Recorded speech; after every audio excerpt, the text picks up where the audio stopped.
To echo Geoffrey Rush's Marquis de Sade in Philip Kaufman's Quills, one of the great eternal truths that bind together all mankind is that we eat, we sleep, we shit, we fuck, we die. A quote that puts sex amongst the great levelers of humankind. And indeed, many Western societies seem to be in some way imminently preoccupied with sex and sexuality, be it as a hedonistic activity, or as a form of power and empowerment, or as a bankable marketing strategy, or even as the root of virtue. In short, everything pertaining to sex has been a special case in our culture, with sex amounting to the very representation of the truth of our being. While not all attitudes towards sexuality are positive, they are certainly multifaceted. If attitudes towards sexuality are multifaceted and at times problematic, this is even more so the case for later life sexuality. In fact, sexology, while it has barely and rarely paid any attention to later life and aging, has created a backdrop of ideas about sexuality in which later life sexuality could be and has been seen as deviant or perverse. Because, as 19th century writer on sexuality would have you believe, sexual expression that does not correspond with the purpose of nature, that is propagation, must be regarded as perverse. That does not mean that later life has been absolutely absent in works of sexology. Quite on the contrary, actually. In fact, it could be argued that sexuality has had a vital role in the exploration of aging, as scholars have investigated whether sexuality would speed up the aging process, leading to, for instance, premature aging. In particular for men, by the way, or whether sexuality could even have rejuvenating purposes and possibilities. Just as a little footnote, because it's super interesting and it's super weird, for instance, Eugen Steinach proposed that men could either abstain from sexual intercourse or undergo what is now considered to be a vasectomy in order to stave off aging. For Steinach, sex was basically the most obvious route of aging because it is the root of life, so it is responsible for the withering of the body and the gradual loss of fertility also.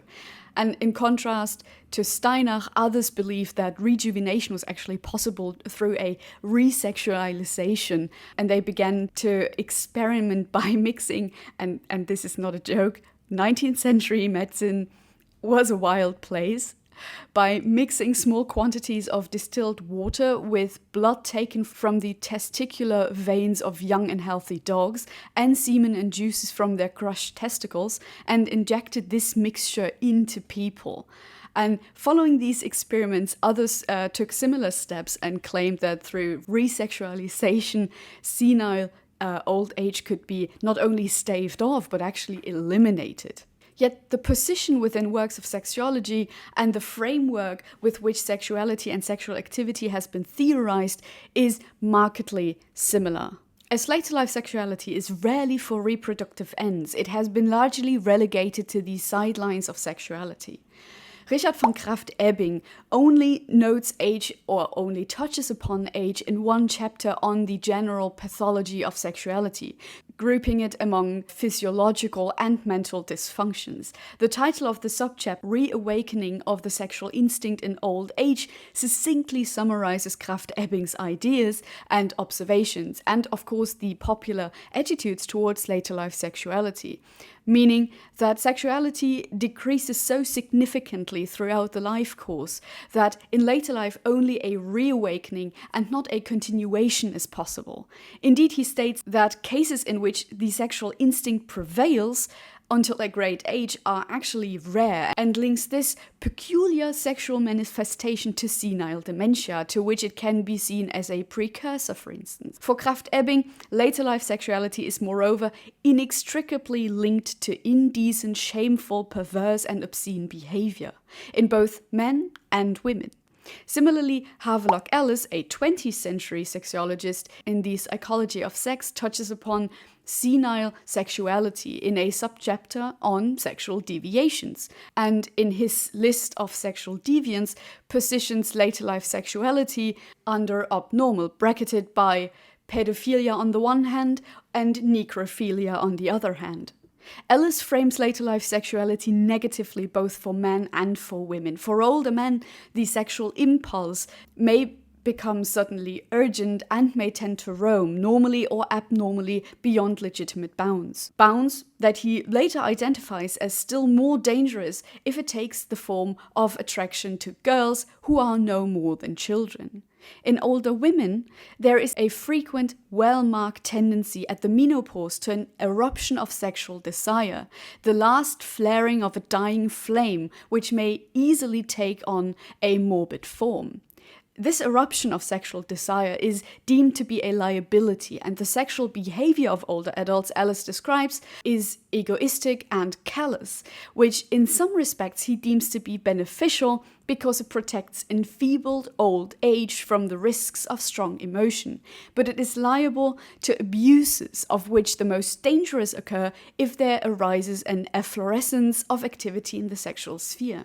Even if these examples are firmly situated in the 19th and the early 20th century, the relative absence, or at least a certain disregard for later life sexuality in later works is similarly notable. Alfred Kinsey, for instance, at first glance challenges these negative assumptions on later life sexuality in that he states that the sexual capacity would not drop away abruptly into inactivity or impotence in later life. Rather, he traces a marked decline in sexual activity and postulates that this could be related to physiological factors, psychological factors, reduced availability of partners, or a preoccupation with social or business functions. Female sexuality is, in comparison to male sexuality in later life, cast in a more positive light, as they observed, that is Kinsey and his fellow researchers, as they observe that amongst females, the median frequencies of those sexual activities which are not dependent upon the male initiation remain more or less constant from the late teens into the 50s and the 60s.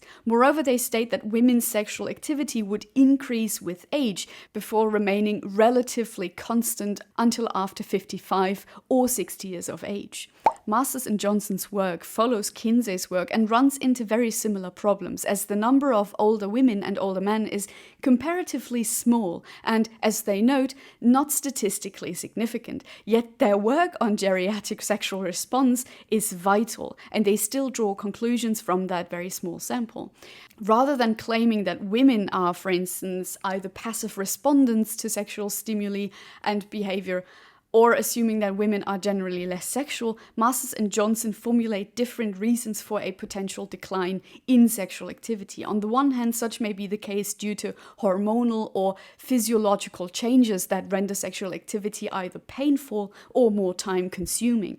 On the other hand, this decline may be caused by an escape from the reproductive drive, in which women generally abstain from sexual relations due to a lack of contraceptive options. Yet they also note that sexual activity might increase in later life due to the freedom of the fear of pregnancy. This freedom, according to Masters and Johnson, results in a renewed interest in their husbands or new sexual partners, or in a strive for more variations or replacements for long-established unsatisfying sexual practices. Generally, Masters and Johnson conclude that there is no reason why the milestone of the menopause should be expected to blunt the human female sexual capacity, performance, or drive. The healthy aging woman normally has sex drives that demand resolution. In short, there is no time limit drawn by the advancing years to female sexuality. Similarly, their observations of older men do not presuppose a time limit on sexuality. Instead of framing male sexuality or male sexual activity in later life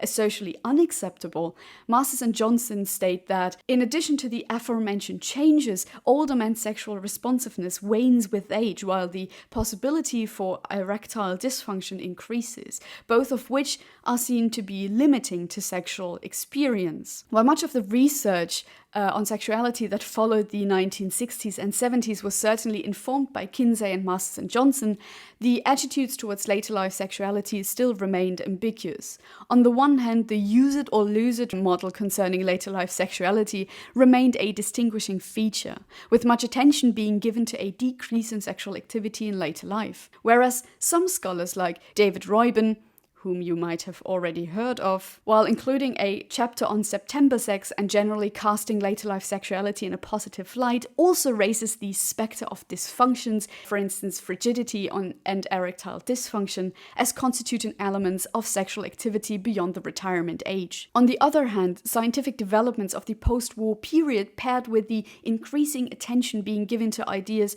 to age successfully, could not be fully disregarded in the research on later life sexuality. Despite these findings and an increase in gerontological literature advocating for diversity regarding later life sexuality, the predominant discourse on later life sexuality is still characterized by decline and increasing asexuality as one ages. There is a simultaneous existence of positive understandings of later life sexuality, and next to that, there is the dominance of the asexual oldie stereotype, whose sexuality is viewed as disgusting, making older people feel shame or guilt about the feelings of sexual desire, and a stereotype that also precludes older adults from openly expressing these concerns and needs for fear of being branded as inappropriate, bizarre, obscene, or as dirty old people. And this contrast was succinctly summarized by Joan Price. She noted that when she was interviewed after having published her book Naked at Our Age, talking out loud about senior sex, nearly all of her interviews had one thing in common. While they generally understood the concept and importance of later life sexuality, they nevertheless shied away from imagining or even wanting to talk about their parents or grandparents or older adults in general engaging in sexual activities. This example reveals two contrasting stances on later life sexuality. On the one hand, an increasing focus on the existence and visibility of later life, and on the other hand, the still very much persuasive idea that there might be, after all, an age in which, as Price has jokingly stated, people would simply retire their genitals and sink into asexuality. However, simply stating that later life sexuality is framed as abnormal or absent would be very much too easy and too restrictive, while simultaneously erasing the scientific, social and cultural developments of the post-war period and sexual revolution, which constitute sexuality as an important part and right of human life, as a liberation from sexual and social constraints, as a vital part of a healthy lifestyle, in which good sex became an indicator of emotional and mental well-being, and lastly, as a lifelong activity. Not only had research already established that sexual activity was possible and even desirable in later life, with age not completely impeding these activities, but the intertwinement of health and sexuality in earlier life stages resulted in a similar development for later life sexuality, creating a new ethos that directly challenged the imperative of restraint and moderation in sexual matters by stating that in order to be happy and healthy, you need to be having good sex. The third age, with its focus on healthy older adults, aggravated this intertwinement, resulting in increasingly positive representations of the sexy oldie, a discursive apparatus that has been formulated at the intersections of biomedical, consumerist, and successful aging discourses. This shift towards sexual older adults comes with the, as Christy Webb and Liz Cordingley note, refreshing idea that sex is actually good for older people. This interweaving of sexuality and health turned later life sexuality into a respectable topic which could be publicly discussed and showcased. Whereas before, aging well had required very much the opposite, namely abstaining from sexuality or simply performing sexual intercourse as little as possible, sexual activity gradually became an essential constituent of successful and healthy aging, a development which was supported by more and more research as gerontologists, sexologists, or general practitioners began to argue that the perceived decline in sexual activity and interest in later life was more determined by social taboos and persisting social strictures rather than by any natural factors. As such, later life sexuality slowly became part and parcel of an ever-increasing industry that sought to resex the old by either reviving, restoring, ramping up sexual activity and virility, or by keeping sexuality from regressing to an unhealthy level. Older adults were thus recommended to follow a healthy diet, adequate amounts of sleep, engage in moderate and regular exercise, decrease their alcohol intake, follow stress management techniques, abstain from smoking, or in specific cases undergo physical or psychotherapy and specific consultations, all in order to remain sexual. The resexing of the aging body, as Stephen Cutts and Barbara Marshall argue, is intrinsically linked to hormonal, medical, and pharmaceutical technologies of sexual enhancement and supported by lifestyle industries and sexual health campaigns, all of which strive to eliminate aging as a barrier to youthful levels of sexual function and performance. This increasing public attention being paid to later life sexuality, generally a life-affirming move, as well as the positive framing of later life sexuality as a whole, has led the Sunday Times to state that old people are practically the only ones left having guilt-free, strings-free, recreational sex. They are not only the new teenagers, but also the new rabbits. While this treatment of later life sexuality as lifelong or as healthy is at first glance liberating or empowering for older adults, as it breaks with the common stereotype of increased asexuality, it nevertheless comes with a fair share of problems, misunderstandings, and misconceptions. While I have already noted that conceptions of aging have shifted towards ideas of positive or successful aging, both concepts in which sexuality has taken up a pivotal role as lifelong sexual function has come to be seen as a primary component of achieving successful aging in general. Thus, sexuality has not only gained more importance in the imaginary of the third age, but it has also become inextricably linked with health concerns.